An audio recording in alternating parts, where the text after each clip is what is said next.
Salve, salve você inscrito do canal Profeus e você que acabou de chegar. Nessa aula, iniciaremos uma sequência de vídeos onde falaremos sobre os revestimentos cerâmicos. Em especial, hoje definiremos esse sistema e trabalharemos com a especificação inicial de seus materiais. Vamos começar? Salve, salve galera! Então, como já introduzido, na aula de hoje vamos falar sobre os revestimentos cerâmicos. Em específico, introduzirei com a definição desse tipo de revestimento e vou falar um pouquinho sobre as considerações iniciais. Não vou nem chamar de especificações iniciais, porque isso daí a gente vai começar mesmo na próxima aula. Então vamos lá, vamos para a nossa aula. Pois bem, já definimos na nossa primeira aula sobre revestimento que o revestimento se define como conjunto de camadas. Deixa eu pegar meu apontador aqui.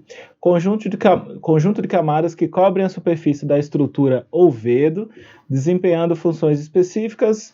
E nesse caso aqui, por se tratar de revestimento cerâmico, a camada final, a última camada, vai ser um componente cerâmico, vai ser uma peça cerâmica. E isso daí também muda caso você fosse aplicar uma pedra natural, né? Então é isso. Essa é a definição dada por mim, né?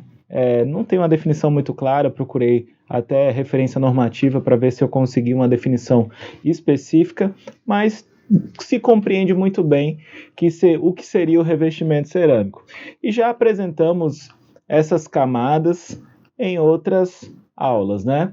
Entendendo que a diferença entre o revestimento em argamassa e o revestimento cerâmico vai se encontrar lá nas últimas camadas, ou seja, a primeira camada aqui continua sendo a camada de chapisco, a próxima camada continua sendo emboço, né, que aqui está representado por um fabricante de massa de múltiplo uso, né, também chamado de reboco pronto, dependendo dos fabricantes e do local onde se a cultura chamar assim, e a mudança acontece aqui. Quando você vai para o revestimento em argamassa, você teria a camada do reboco, né? Então eu teria chapisco, emboço e uma camada de reboco, e após isso viria o sistema de pintura. Aqui no revestimento cerâmico, essa camada ela não será necessária. A cerâmica ela vai ser aplicada na camada de argamassa colante, que é o que eu vou colocar aqui agora. Então, ao invés de ter essa camada de reboco, né, que aí você consegue encontrar no mercado como reboco ou massa fina, né? E ao invés dessa camada, nós vamos utilizar aí a argamassa colante, né? E nas próximas aulas vamos discutir as diferenças entre essas argamassas, do tipo AC1, AC2, AC3, os tipos especiais de argamassa colante. Então, isso tudo a gente vai ver nas próximas aulas, tá bom? Então, tudo bem. Apliquei a argamassa colante e aí eu tenho como camada final a minha peça cerâmica, né? Que aí pode ser uma pastilha, que por referência normativa são as pecinhas com áreas inferiores a 50 centímetros quadrados, onde a maior medida não ultrapasse 10 centímetros. Eu posso ter as famosas peças cerâmicas ou os porcelanatos. Nossa aula aqui, no que cabe a revestimento cerâmico, nós vamos contemplar esses três tipos de camada final, tá bom?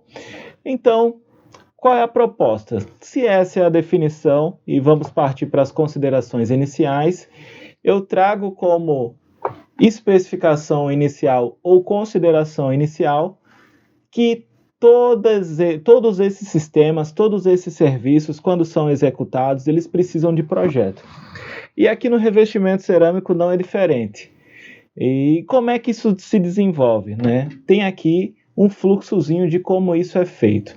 Primeira coisa, antes de você começar a executar o seu revestimento cerâmico, você vai precisar analisar os projetos da sua edificação. O seu projeto de alvenaria, o seu projeto arquitetônico, todos os projetos que você tem da edificação que tem relação com o revestimento. Você analisa o projeto e os demais elementos do edifício, caso haja necessidade. E aí, nessa fase, através dessa análise, você elabora um projeto, elabora um projeto executivo para o seu revestimento. Então isso é muito interessante. Eu não tenho citado muito essa preocupação com relação aos projetos, mas eu trouxe nessa aula um pouco dessa fala, porque todos esses sistemas que nós estamos utilizando, eles possuem projeto executivo. Então, como é que funciona aqui no caso do revestimento cerâmico? Analisei os demais projetos, analisei os demais elementos do edifício e vou elaborar o meu projeto executivo. E nesse projeto executivo, eu vou ter ali especificado os produtos e as características da produção. Vou abrir um pouco mais nisso no próximo slide. E nisso, com base nesse projeto executivo, munido com esse projeto executivo, eu vou ali para o início da minha obra. Eu começo a executar os serviços. O início da execução do serviço de revestimento. E nisso, na prática, no dia a dia, na vivência, eu posso verificar que alguma especificação do projeto precisa de correção, eu preciso de alguma alteração. Então, através disso, eu venho, redefino o projeto, volto o meu fluxo e volto a executar. Então, essa fase de você definir o seu projeto executivo é fundamental para o andamento da sua obra. Fundamental, fundamental. E na prática, isso daí vai ser validado e verificado. Se houver alguma diferença, alguma distorção, isso volta para a mesa de projeto e volta para ser realizado novamente. Então, muita atenção a isso. E essa fase aqui, ó, que ela é a elaboração do projeto, onde são especificados os produtos e as características da produção, é nisso que vamos focar nas próximas aulas. Um destaquezinho aí, dando um clique. Então, nas nossas próximas aulas, nós vamos verificar isso daqui, né? Sobre a elaboração do projeto. O que contempla? Lá ele vai especificar as camadas dos revestimentos, a especificação das espessuras de cada uma dessas camadas e a especificação dos detalhes construtivos e da geometria dos painéis. E aqui vem as diretrizes de execução, a execução propriamente dita. Nas próximas aulas, a gente vai se deter aqui nesse ponto 1, que é um ponto bem rico de discussão, onde a gente define ou discute ali quais seriam as especificações para cada camada citada no início da nossa apresentação. Chapisco e embolso já está vencido nas aulas que nós já passamos, mas a gente vai definir ali a argamassa colante, a cerâmica, rejunte e todas essas camadas que fazem parte do revestimento cerâmico. Tá ok? Entendendo isso, na aula de hoje, a proposta não é de discutirmos essas especificações mais específicas, mas trabalhar as considerações iniciais. Nisso, a primeira consideração inicial que eu trago nessa nossa aula é a influência da variação térmica e tonalidade da fachada, né? Vou tratar aqui com mais foco nas ocorrências relativas à fachada, onde geralmente a gente tem a maior incidência de patologias. Então, a pergunta, né? Qual seria a influência do gradiente térmico ou da variação térmica dentro de um revestimento cerâmico, dentro de uma fachada que está sendo executada ou está sendo definida em meu projeto? Primeira coisa que tem que ficar claro é que essa questão da tonalidade, ela tem uma influência muito grande, que eu vou mostrar no próximo slide. Mas tratando especificamente aqui da variação térmica, o que acontece? Se eu tenho calor, tenho frio, se eu tenho um clima, temperaturas elevadas, temperaturas mais amenas, isso gera um gradiente térmico. Consequentemente, como eu tenho várias camadas de revestimento, cada camada vai ter um comportamento diferente, são materiais diferentes. E como cada material vai se comportar de maneira diferente, eu vou ter dilatações e retrações diferentes para cada material. E a base, que é o meu substrato, que pode ser o vedo ou a estrutura, ele vai se comportar de maneira também diferente a cada mudança de temperatura. Então, essa é a grande questão da variação térmica, ou de um elevado gradiente térmico. Por quê? Os componentes cerâmicos eles vão ter uma dilatação e uma retração, e o substrato também vai ter uma dilatação e uma retração. E isso daí, essa diferença de retração e expansão entre os materiais vai gerar tensões na superfície, que é isso que muitas das vezes acaba gerando um descolamento ou uma má aderência, né, entre a placa e a minha argamassa colante. Então, esse é o grande problema da variação térmica. Eu trago aqui um slide mais específico, que traz até uma ilustração que representa isso melhor. E a radiação solar, ela aqueceria a superfície do revestimento, causando seu arqueamento e tendência de descolar a argamassa colante. O efeito aí do Sol propriamente dito. O que acontece? Ou seja, o efeito da expansão. O Sol vai aquecer as placas cerâmicas e elas vão ter um deslocamento no seu sentido preferencial. Esse deslocamento vai gerar tensões nessa superfície e vai gerar o efeito de arqueamento nessas placas cerâmicas, né? Um efeito de arco. Vai gerar aqui esse abaulamento aqui nas placas cerâmicas. Consequentemente, isso daqui, por si só, já está gerando uma forte tensão que pode gerar uma má aderência entre a tua placa cerâmica e a tua argamassa colante. Então, essa questão da temperatura, ela é muito importante, né? Então, nas próximas aulas, nós temos que observar qual seria a argamassa colante ideal para esse tipo de condição. Qual seria a placa cerâmica ideal para esse tipo de condição? Porque isso daqui é inevitável. Isso vai acontecer. Então, nas minhas especificações, eu já tenho que verificar, avaliar isso e tomar as medidas necessárias para que eu não tenha uma patologia em função desse tipo de ocorrência. E aí você está me perguntando, né? Por que eu estou falando aqui da tonalidade da fachada? Tem total relevância com isso que eu estou apresentando. Nós sabemos que as temperaturas não, né? As cores mais escuras, elas vão absorver mais essa radiação e elas vão ter ali um maior, elas vão aquecer mais, a expressão seria essa, e tratando de maneira mais simplória, elas vão aquecer mais, vão se dilatar mais porque elas absorvem mais dessa radiação. Então, como exemplo, né? Até se você avaliar um ambiente onde duas fachadas estejam a 30 graus em questões ambientais, uma fachada que tenha tons claros pode chegar ali a uns 43 graus, mais ou menos, né? E uma fachada com tons mais escuros, ele vai chegar cerca de 67 graus. Então, isso daqui tem uma influência muito grande. Então, nas especificações, isso já deve ser levado em conta. Um local da minha edificação onde eu tenho uma grande insolação, eu já devo evitar tons escuros na minha fachada, tá certo? E também vamos discutir aqui já o tamanho das placas, né? Isso daí nós vamos ver nesse slide que segue. Tudo bem, qual seria a influência agora do tamanho das peças? Entendendo que a minha fachada ela tem esse efeito, está sob influência desse gradiente térmico, tem efeito de expansão, efeito de retração, tem tudo isso que nós acabamos de caracterizar. A gente tem que entender que se eu tiver peças maiores na minha fachada, é natural que ela tenha uma maior expansão. Vou usar a expansão para ficar mais fácil nosso diálogo. Ela se expanda mais, porque maior sua área, maior sua absorção, ela tem uma tendência a expandir mais do que uma peça, um componente menor. E o que é fato?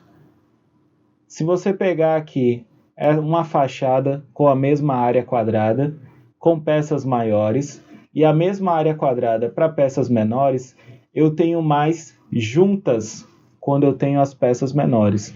E essas juntas, nesse caso que nós preenchemos com rejunte, né, vai ter qual função? Aliviar essas tensões. Então a peça ela vai começar a se expandir, mas ela vai ter esse alívio de tensões pela junta. Então aí evita que eu tenha o efeito de arqueamento que citamos agora há pouco. Quando eu tenho várias peças muito grandes, eu tenho menos uma menor quantidade de juntas para aliviar essas tensões. Então é algo que tem que ser levado em conta. Além da especificação adequada do meu rejunte, bem como citado da especificação adequada da argamassa colante. Nessa foto aqui está até sendo representado como um revestimento cerâmico, mas representa uma fachada em pedra natural, onde a fixação pode ser, sim, por material cimentício, ou também pode se dar por pinos ou inserts, né?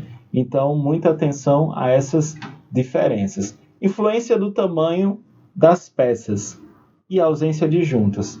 Já entendeu, compreendeu qual seria a influência da junta?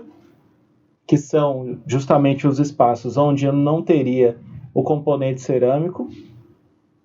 Essas juntas aqui, ó, como representado nas placas cerâmicas, nessas duas fachadas, né, como exemplo, também é representado na minha figurinha aqui. O que eu quis mostrar nessas duas imagens? Se você observar aqui, eu tenho rejunte, né? Tenho rejunte em ambas situações. E aí, qual será o erro dessa minha fachada? Será uma especificação inadequada da minha argamassa colante? Será erro na execução? Então, por que isso tem que ser discutido? Porque se você caminha com um projeto executivo e vem desenvolver o seu projeto de maneira assertiva, correta, com a especificação adequada dos materiais, com acompanhamento da sua execução, essas variáveis elas vão diminuindo. Então, quando você pega uma situação como essa, fica mais fácil de você verificar qual seria o problema. Para uma situação como essa, se eu considerar que a especificação foi adequada, que a execução ocorreu de maneira satisfatória, você tem que observar um detalhe que não está presente nessas duas fachadas, que são as juntas de movimentação. O espaço entre as placas cerâmicas é tido como uma junta, onde preenchemos com rejunte. Mas o que fazemos, né? Para gerar um espaço maior, onde eu tenho maior alívio de tensões, eu faço uma junta que eu chamo junta de movimentação, que é diferente da junta de trabalho e da junta estrutural. Essa junta de movimentação, ela é utilizada apenas no revestimento. Já expliquei isso lá nos revestimentos em argamassa, mas vou retomar daqui algumas aulas. Então, o que seria essa junta? Se você observar, numa prescrição bem sucinta aqui, eu teria que ter uma junta a cada pavimento, no mínimo, né? E aí, isso daqui nem é representado, uma junta horizontal a cada transição de pavimento. Nenhuma dessas duas figuras apresentam esse maior alívio de tensão, essa junta de movimentação sendo formada. Então, isso já preocupa, né? Então, as variáveis, elas precisam ser analisadas. O projeto, ele tem que ser executado, implementado. E no projeto, também já deve-se avaliar a questão das juntas de movimentação, que aqui está uma figura representando isso, né? Aqui ao lado esquerdo teria a representação das juntas de movimentação executadas, e aqui mais uma vez uma fachada onde não há presença de juntas. Ah, professor, mas, poxa, realmente não tem junta, então o fato desse edifício aqui estar com desplacamento é a falta de juntas. Não necessariamente, as variáveis precisam ser bem avaliadas. O que eu posso ter? Como eu já citei até no meu exemplo anterior, eu posso ter uma má especificação ou posso ter até um erro na execução. E até a escolha do tipo de rejunte ali, né, como erro de especificação, poderia gerar esse tipo de patologia, ou um erro na especificação da minha argamassa colante, por exemplo. Então, essas variáveis elas precisam estar em projeto e precisam ser avaliadas. Essa é a proposta da aula de hoje, introduzir os conteúdos, problematizar um pouquinho, para a gente entender a importância de se executar os revestimentos cerâmicos com qualidade. Então, muito obrigado mais uma vez, obrigado pela sua participação, pela sua audiência aqui. Tá com dúvida? Coloque nos comentários, manda e-mail iprofeus@gmail.com. Estou aqui para a disposição de vocês, tá certo? Muito obrigado mais uma vez.